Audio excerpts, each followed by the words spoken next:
Children in Gaza are hungry, and the fear is that they're about to get hungrier. Donors to UNRWA, the main UN agency that supports Palestinians, including the UK, withdrew their funding 10 days ago because of allegations in a confidential Israeli document that this programme has now seen. The document repeats an allegation the Israel Defense Force has made many times, that the Hamas terrorist organization has been methodically and deliberately emplacing its terrorist infrastructure in a wide range of UN facilities and assets, but provides no evidence to support its explosive new claim that UNRWA staff were involved in the terror attacks on Israel. Israel gave the document to donors just after the International Court of Justice in The Hague made an interim ruling on a charge of genocide against Israel. Israel must take immediate and effective measures to enable the provision of urgently needed basic services and humanitarian assistance. It is utterly shocking that the donors who accuse UNRWA of instrumentalizing aid, as they have done, are themselves weaponizing UNRWA.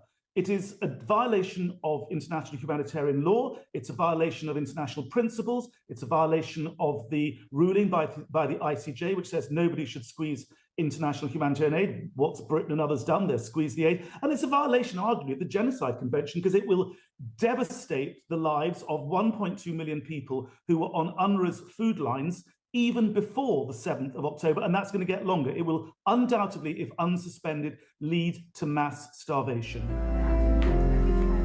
Apart from emergency aid, UNRWA runs schools, hospitals and other services for 5.9 million Palestinian refugees across the Middle East.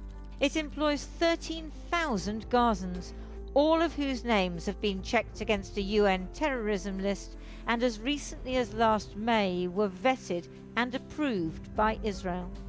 UNRWA immediately fired the staff members named in the document and mounted an investigation. UNRWA is playing a critical role.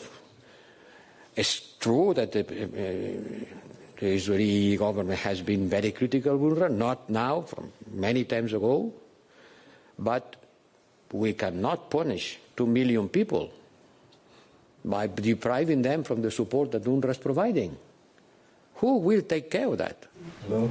The Israeli Prime Minister, who met a UN delegation last week, is angry that UN reports about the dire humanitarian situation in Gaza were cited as evidence in the genocide hearing, adding to his anger that UNRWA staff allegedly took part in acts of terror. I think it's time that the international community and the UN itself understand that UNRWA's mission has to end. Today, UNRWA released photographs they say show a food aid truck in Gaza which was hit by Israeli naval gunfire. The Israelis haven't yet commented. In Gaza, the suffering never seems to end. Today, the UN Secretary-General announced an investigation into UNRWA to be headed by a former French foreign minister. If UNRWA were forced to close, another organisation would have to step in. Under international law, in the West Bank and Gaza, the occupying power, which is Israel, would be held responsible. Well, earlier I spoke from our studio to UNRWA's spokesperson, Juliet Toomer, and I began by asking if they had received any evidence from Israel to support the allegations being made. There is an ongoing investigation that is not conducted by UNRWA.